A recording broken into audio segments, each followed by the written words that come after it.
What's up, garden people? Thanks for stopping by the garden. We're going to tackle this clematis today. We're going to move it over. We're also going to move a couple of other clematises out of the raised beds and down into the ground. We're going to work mainly around the raised bed area today, where I have all of these clematises trained up through the pathways. This clematis we're going to unstring, bring down, and we're going to plant right there, right where this clematis is. And that clematis we're going to take and put on the other pathway on the other side. As you can see, I have quite a few clematises growing along the trellises. Same with these two. We're going to move into this bed and this bed into the ground right where they are. We're also going to make sure that we get fertilized and composted all of the clematises that are surrounding the raised bed area today, so we can make sure that's buttoned up for the season as well. Ideally, I would have had these transplanted while they were all still dormant and not climbing up. As you can see, I had to unwire quite a bit of it, and I'll have to unwire it more.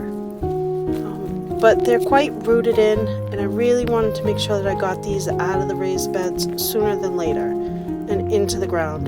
Especially a few of the clematises I had been trying to get to for about 2 seasons now, trying to find the right time. So that's where we're at now, is no time's a good time except for now time. So that's what we did, and we finally got these out. This is about a couple weeks ago that we took care of all of this. As you can see, I got as much as a root ball as I could and planted it right into the ground down here.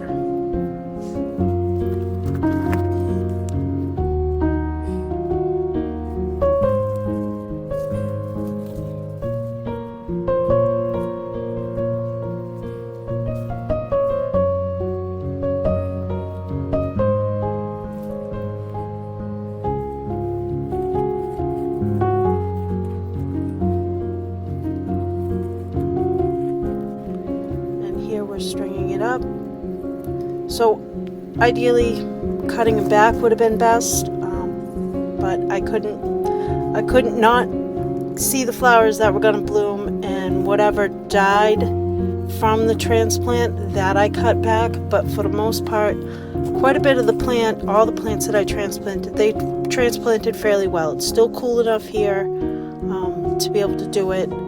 So actually this one I probably stressed out a little bit pulling it out with those roots so tangled in there, but it bloomed a little early, probably because it was stressed. So here, this one has been moved and transplanted in here, as well as this one has been moved and transplanted in here. So we were able to transplant those 2 main ones were the ones I was trying to get to for quite a while now.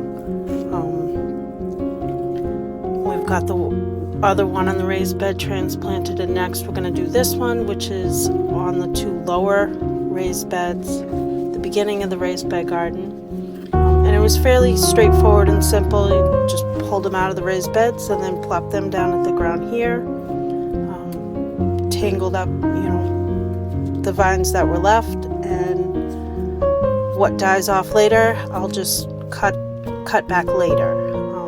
And I'm also placing a pot here so that the sun isn't directly hitting the roots.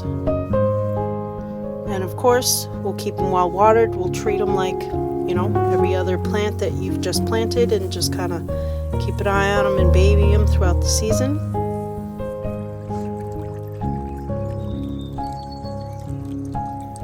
So here we are about a week or so later. This was shot after transplanting. As you can see, most of the leaves fared pretty well. I'll cut back when I get a chance all the, what doesn't look great, and kind of spruce up the plant a little bit. But for the most part, all of the transplants have taken really well. This clematis it's really beautiful when it blooms. So I was really glad to get the other one out of here because it was too bushy, and I kept running into it every time I would walk out of the raised bed, and it was driving me nuts. And this one will stay a lot thinner on the trellis. I was also able to grab all the new clematis that I have and place them around the garden. This is how I vine them up. I could probably use some bird netting to kind of maybe help them go up and over. We'll see.